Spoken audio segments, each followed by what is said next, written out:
Deməli, bizim 4 cümlə növümüz var. Afərin. Birinci cümlə nəqli cümlə. Nəqli. Sonra ikinci cümlə sual cümləsi. Üçüncü cümlə nida cümləsi. Dördüncü cümlə isə əmr cümləsi olacaq. İndi gəl görək bunların hamısı necədir? Nəqli cümlədə məlumat verilir. Müəyyən bir məlumat başqasına ötürülür. Məsələn, mən məktəbə getdim. Royal 8 yaşındadır. Nurayna müəllimlə dərs keçir. Bax, məlumat verir də. Sadəcə məlumat verir. Xüsusi burada əlavə emosiya yoxdur, sualımız yoxdur. Sadəcə bilməyən kəslərə sənin yaşını, dərsin haqqında bir məlumatı ötürdük kiməsə. Düzdürmü?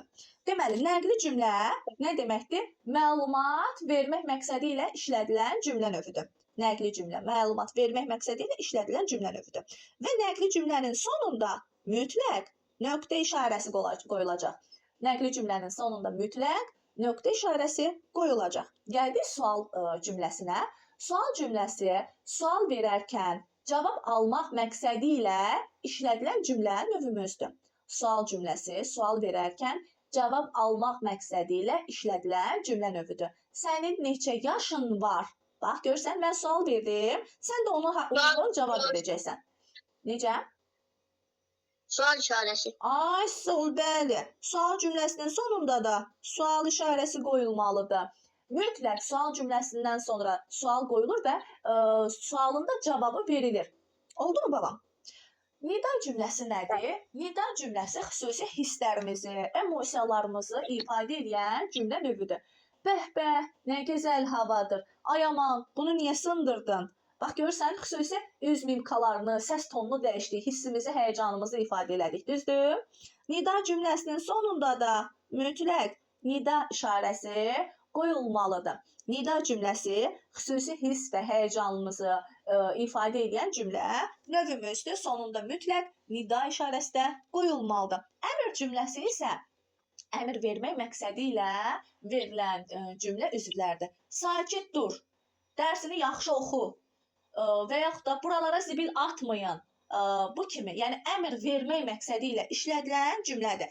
Əmr cümlələrimizdə həm nida qoyula bilər, həm də nöqtə işarəsi qoyula bilər. Oldu mu balam? Əgər görürüksə cümlə sərt gedir, onda nida qoya bilərik. Amma cümləmizdə yumşalma varsa, bu zamanda cümlənin sonunda nöqtə işarəsi qoyulacaq. Məsələn, deyirəm ki, hisslə deyirəm ki, bura zibil atmayın. Görsən, atmayın deyirəmsə, hirslənmişəmsə, hansı işarə qoyular, ay Royal? Burası zibil atmayın. Hansı? Nida qoyar. Afərin. Amma məsələn, yumşaq formada deyirəm ki, Allah xoşbəxt eləsin, xoşbəxt olun. Burada nə qoyaram? Nöqtə. Nöqtə. Asıl. Yəni, nöqtəni nə zaman, nidanı nə zaman qoyacağını bildir. Hirslə deyirəmsə nida, yumşaq deyirəmsə nöqtə qoyulacaq. Oldu mu balam? Bəli.